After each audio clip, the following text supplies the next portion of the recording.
자, 오늘은 지난번에 이어서 이제 계속 베드로의 삶을 한번 쫓아가 보려고 합니다.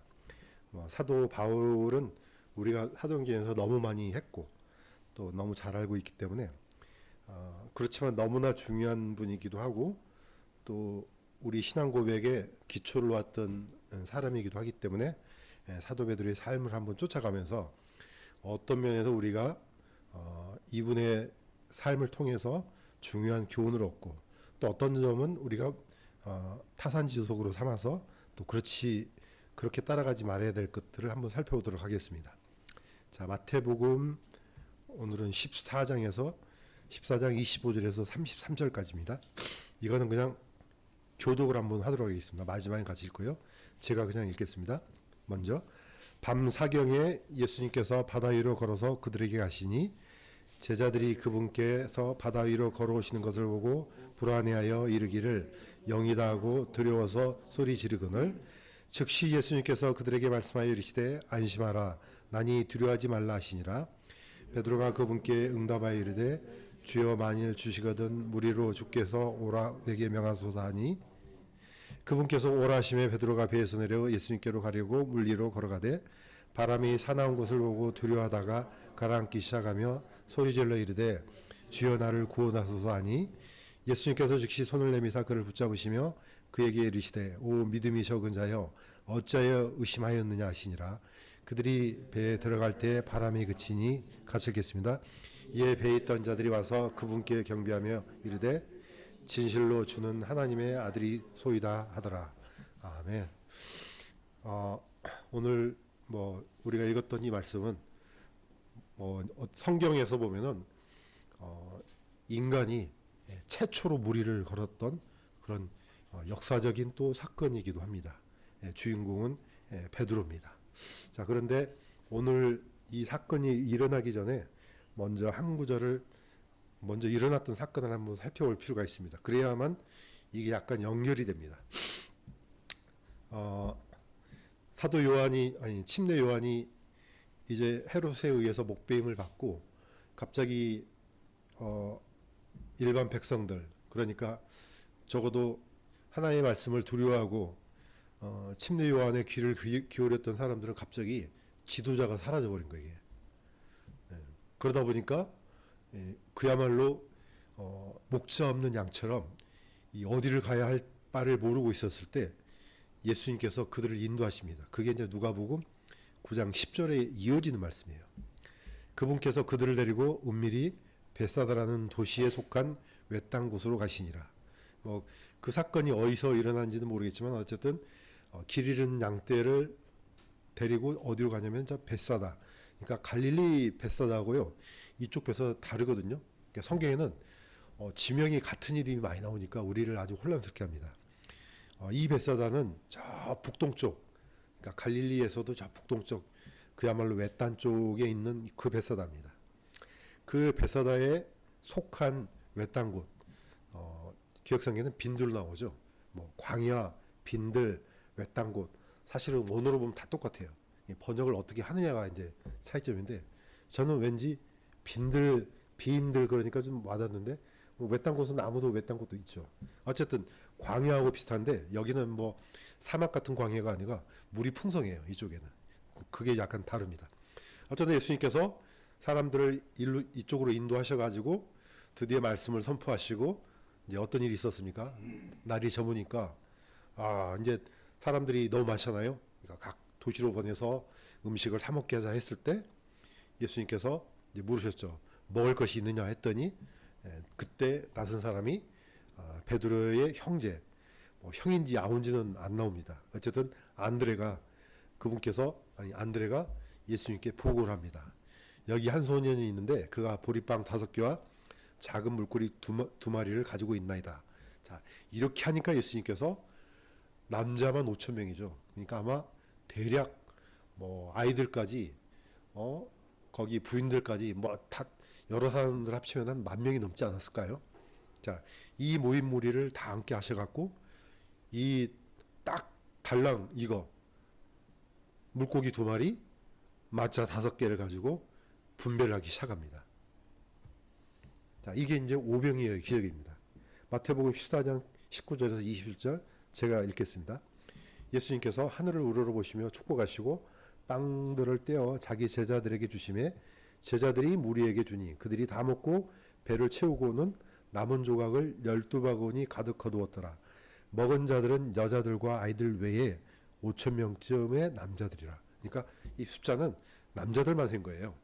그러니까 다 합치면은 한 10,000명이 넘지 않았을까 이렇게 추정이 됩니다. 자, 뭐 믿음이 없는 사람은 뭐 황당무계한 일이죠. 어떻게 빵 5개하고 이 정도가 이 음식을 어떻게 5,000명이 먹습니까?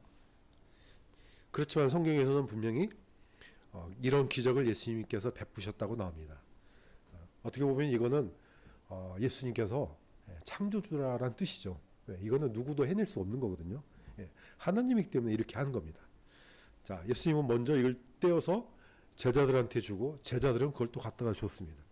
끊임없이 나옵니다. 끊임없이. 그러니까 이걸 먹었던 사람들은 어떻게 보겠습니까? 야, 이분이야말로 하나님께서 보내신 하나님의 아들이다 이렇게 하지 않겠습니까? 이런 기적을 실제로 체험한 사람들은 이분이야말로 진짜 메시아가 맞구나 이렇게 했겠죠. 자, 이 기적하고 닮아 있는 게 있습니다. 그게 바로 만나입니다. 이스라엘 백성들이 장정만 60만 명, 뭐 어린아이들 뭐 다 합쳐갖고 자매들 뭐 다 합치면은 거의 200만 명쯤으로 추정이 돼요. 이렇게 많은 사람들이 몇 년 동안요? 장장 40년 동안. 그것도 하늘에서 내린 만나로 이 민족이 생존하게 됩니다. 자, 계속해서 말씀드리지만은 어떤 기적은요, 계속 반복이 되면은 기적이 아닌 거예요. 그냥 당연한 것이 되는 겁니다. 이스라엘 백성들은 날마다 이 만나를 거뒀어요. 이 뭐죠? 그 자신들이 모여있던 주변으로 만나가 내리니까 아침에 가서 거뒀거든요. 한우 멸시. 자, 그게 하루의 식량이었습니다. 한두 명이 아니죠. 거의 한 200만 명이 매일 그렇게 먹었습니다. 그것도 40년 동안. 이처럼 하나님께서는 40년 동안 기적을 베풀어 주셨는데 그런데 결과는 어떻습니까? 참 놀랍게도 요수하고 갈렙의 식구들 외에는 가나안 땅으로 들어가지를 못합니다. 전부 다 죽었어요. 그래서 우리가 이걸 보면은 물론 기적이 필요하지만 하나님의 아들임을 증명하는 그런 표적으로서 필요하지만은 이게 꼭 그 사람의 믿음과 딱 일맥상통하지 않는다는 걸 우리가 알 수가 있습니다. 오늘날도 비슷해요. 수많은 기적들을 막 만들어냅니다. 막 어떤 사람들은 이거 간증하고 다니고 그래요. 그렇지만은 그게 꼭 그 사람의 믿음하고 똑같다 이렇게 착각하면 안 된다는 거죠. 그건 또 별개의 문제입니다. 자, 하나님께서 광야에서 만나를 내려주신 것처럼 똑같이 예수님도 빈들에 가서 빵 5개와 물고기 2마리로 5,000명, 10,000명을 먹이셨어요. 그러면은 충분히 뭘 납득합니까? 아, 저분이야말로 우리의 배고픔을 채워주고 우리의 목마름을 해결해주고 우리의 모든 육신의 필요를 채워준다는 것을 알 수가 있습니다.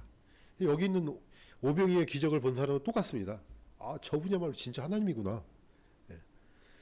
바로 이 사건 이후로 어떤 일이 일어납니까? 자, 그 벳사다 지역에 속한 그 빈들에서 다시 어디로 옵니까? 그 지역에서 다시 가버나움 쪽으로 배를 타고 이제 건너옵니다. 자, 이거는 예수님께서 직접 이렇게 말씀하셔요. 마태복음 14장 22절에 24절에 즉시 예수님께서 자기 제자들을 강권하사 자, 배 타고 가라는 겁니다. 자, 무리들도 다 보냈어요. 다 보내신 뒤에 기도하러 따로 산으로 올라가셨다가 저녁이 되면 거기 홀로 계시더라. 자, 다 보내고 나서 예수님은 최후의 순간까지 남아서 이제 산에 올라가서 기도하고 계셨습니다. 그러니까 제자들은 열심히 배를 저어서 반대쪽으로 가야 되죠. 그런데 이제 배는 바다 한가운데 있었고 바람이 반대로 불므로 파도로 인하여 요동하더라. 목적지로 가야 되는데 바람이 거꾸로 부니까 갈 수도 없고 반대로 갈 수도 없고 이렇게 갈 수도 없고 이런 지경이 됐습니다. 뭐 이거는 뭐 배의 문제지만 뭐 얼마든지 우리의 인생 가운데서 이런 일이 일어나는 것을 볼 수가 있습니다. 한 번쯤은 다 경험했을 겁니다. 이걸 어떻게 하지? 어떤 판단을 내리기도 힘들어요. 앞으로 가야 되냐, 뒤로 가야 되냐, 아니면은 바다니까 뛰어낼 수도 없어요. 이런 경우 많이 있을 것입니다. 이제 이 사도들은, 이 제자들은 실질적으로 이런 물리적인 그런 어려움을 겪고 있었습니다. 자, 이때 어떤 현상이 있었습니까? 예수님께서 놀랍게 그 벳사다 지역에서 바다 위로 걸어서 오셨습니다. 마태복음 우리가 읽었던 겁니다. 14장 25절에서 27절 제가 읽겠습니다. 밤 사경에 예수님께서 바다 위로 걸어서 그들에게 가시니 제자들이 두려워서 소리 지르거늘 즉시 예수님께서 그들에게 안심하라 나니 두려워하지 말라 하시니라. 밤 사경은 이때 당시에 뭐 시간대가 다 다른데 찾아보니까 새벽 3시에서 6시경으로 이 얘기를 하더라고요. 사경이. 이때가 사실 가장 어두운 때예요.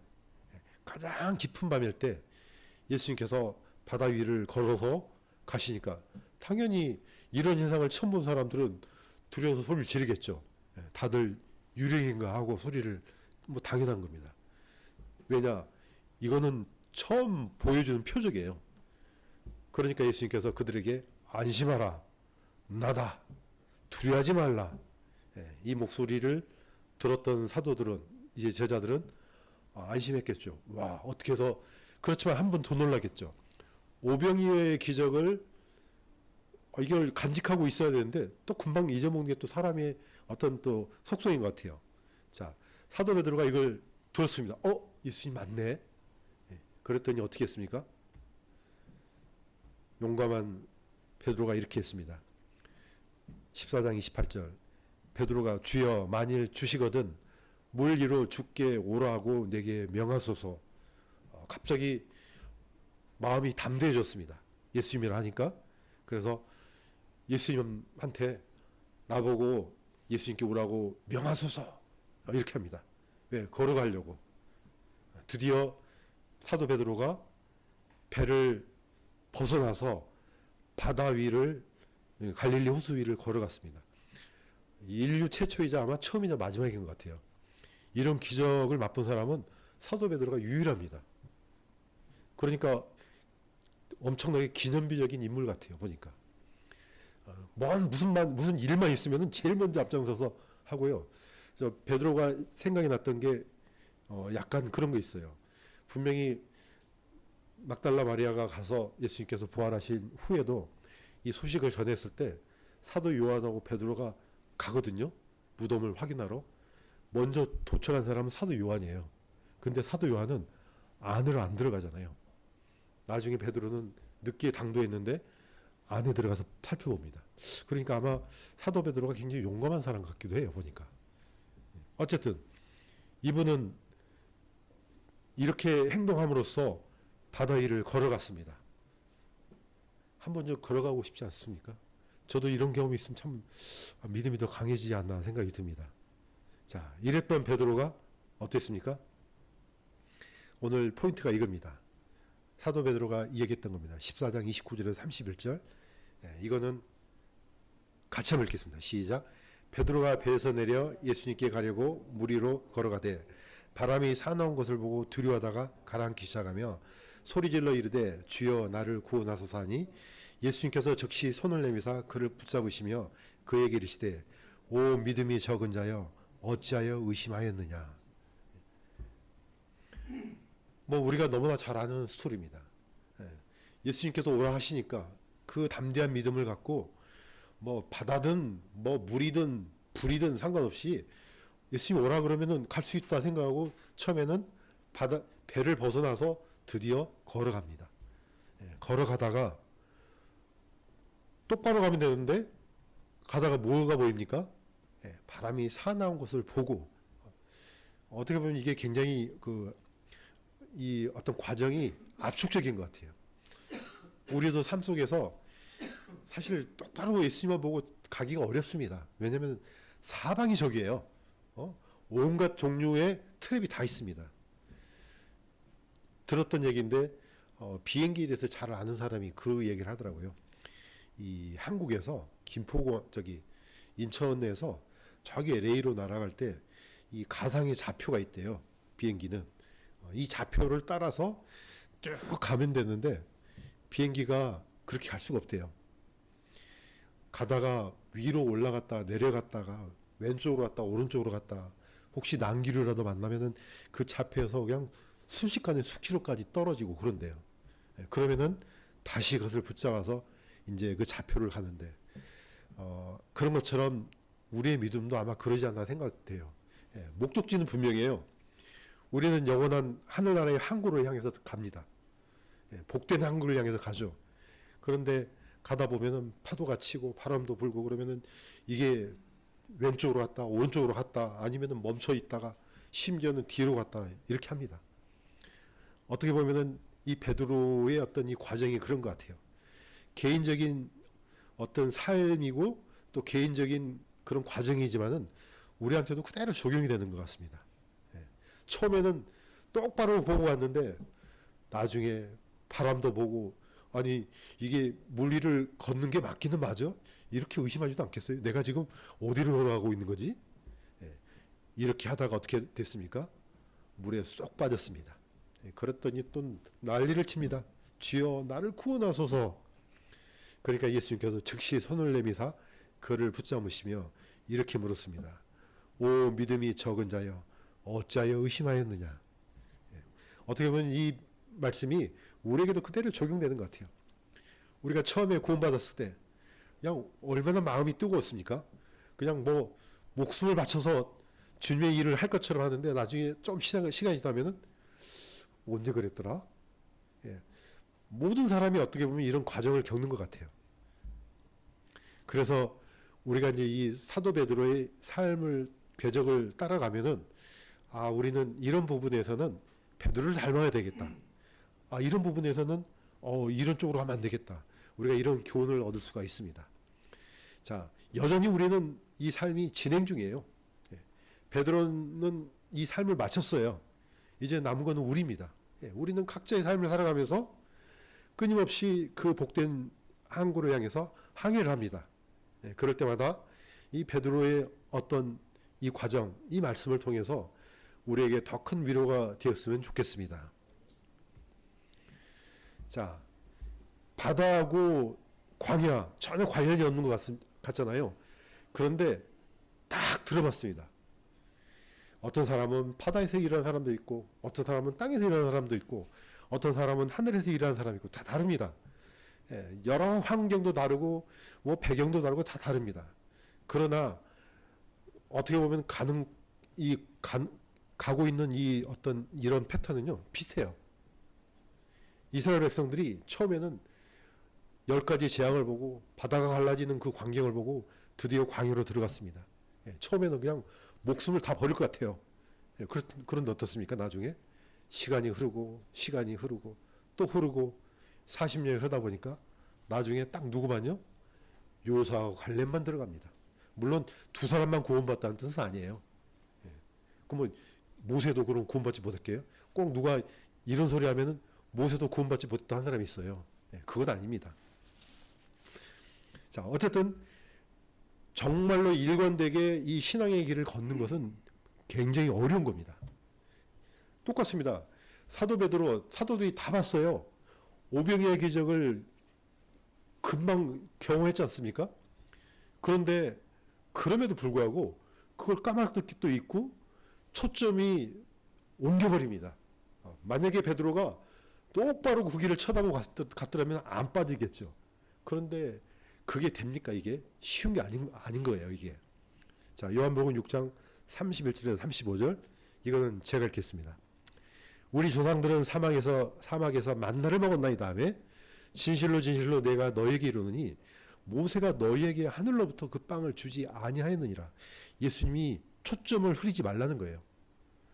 광야에서 만나가 되니까 사람들이 착각을 해요. 우리의 위대한 지도자 모세가 인도하니까 빵이 내려왔네. 나중에 어떻게 합니까? 모세가 빵을 줬네. 나중에 모세가 누가 됩니까? 거의 하나님이 돼요. 이거 이렇게 하지 말라는 겁니다. 그거 모세가 준 거 아니야. 오직 내 아버지께서 너에게 하늘로부터 참빵을 주시나니 그것은 하나님이 주신 것이야. 자, 그러면서 과거를 다시 그대로 예수님이 가져와서 그 뜻한 바가 무엇인지 가르쳐 줍니다. 내가 곧 생명의 빵이니 내게 오는 자는 결코 줄이지 아니할 것이요 나를 믿는 자는 결코 목마르지 아니하리라. 예. 그 만나가 곧 누구였느냐?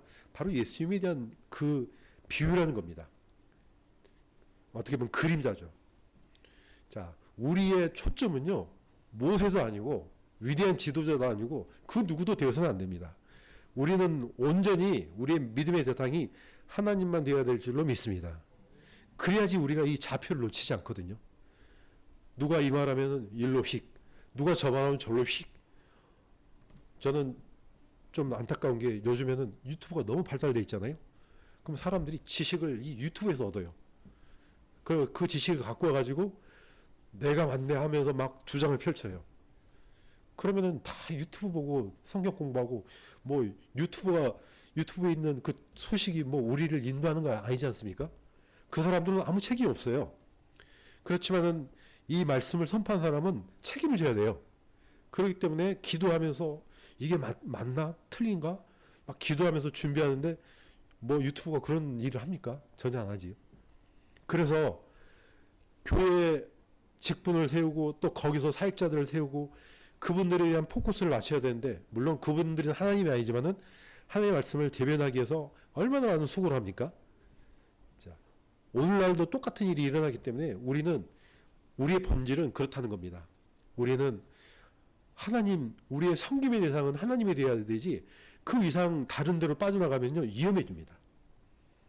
우리가 이제 살다 보면은 이런 일이 생깁니다. 베드로의 흔들리는 믿음. 왜 흔들렸겠습니까? 예수님께서 왜 믿음이 적은 자로 했겠습니까? 보입니다. 우리 옆으로. 사방이 보입니다. 예수님만 똑바로 쳐다보고 그분께서 약속하신 그 언약만 믿고 따라가면 좋은데 이게 여기서 들리고 저기서 들리고 방송이 수십 개예요. 지방 방송이 그냥 뭐 사방에서 들려와요. 보이는 것도 사방에서 보입니다. 그러니 우리의 눈과 귀가 고정되는 게 너무 어려운 일이에요.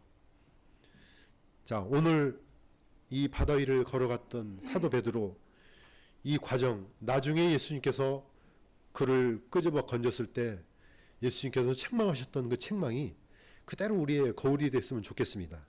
왜냐? 우리도 그러거든요.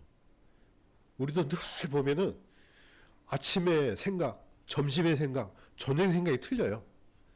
아침에 큐티 할 때는요, 이렇게 해야지 오늘 하루도. 그렇지만은 저희들은 좀 괜찮은 것 같아요. 세상에 나가서 살아가는 사람들, 수많은 사람들 부딪히는 사람들, 별별 사람들 다 만나잖아요. 그러면 이게 온데간데 없이 사라지기 시작합니다. 그래서 그럴 때마다 오늘 이 말씀을 붙들고 하나님께 오직 예수님께만 초점을 고정하시기를 바랍니다. 자, 이제 마무리하겠습니다. 끝까지 굳게 붙들어라. 히브리서 3장 6절로 마무리를 짓겠습니다. 자, 우리는 늘 흔들리고 요동하기 때문에 이건 날마다 이게 당금질해야 됩니다. 또 얼른 밧줄이 풀려 있으면 얼른 메고요. 이걸 반복해야 돼요. 끊임없이 반복해야 됩니다. 히브리서 3장 6절 같이 읽겠습니다. 시작. 그리스도께서는 자신의 집을 다스리는 아들로서 신실하셨으니 우리가 소망의 확신과 기쁨을 끝까지 굳게 붙들면 우리가 그분의 집이니라. 약속입니다. 물론 구원받은 사람이 구원을 잃어버릴 수는 없습니다. 이거는 하나님께서 예수님께서 아버지의 손에서 예수님의 손에서 빼앗을 자가 아무도 없다 그랬어요. 그건 분명합니다. 그렇지만은 하나님께서 그를 통해서 이루고자 하는 그 일은 사라질 수가 있는 겁니다. 그렇기 때문에 우리는 이 믿음을 끝까지 붙들어야 됩니다.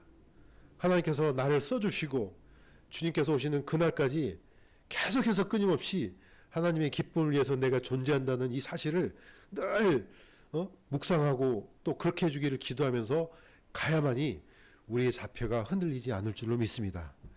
오늘 베드로가 걸어갔던 그 물, 그 호수처럼 이 세상이 잔잔한 호수가 아닙니다. 항상 요동칩니다. 그렇기 때문에 우리는 언제든지 베드로와 같은 사람이 될 수가 있기 때문에 오늘 이 말씀을 통해서 우리의 마음도 굳게 하고 또 이 말씀을 우리의 확신으로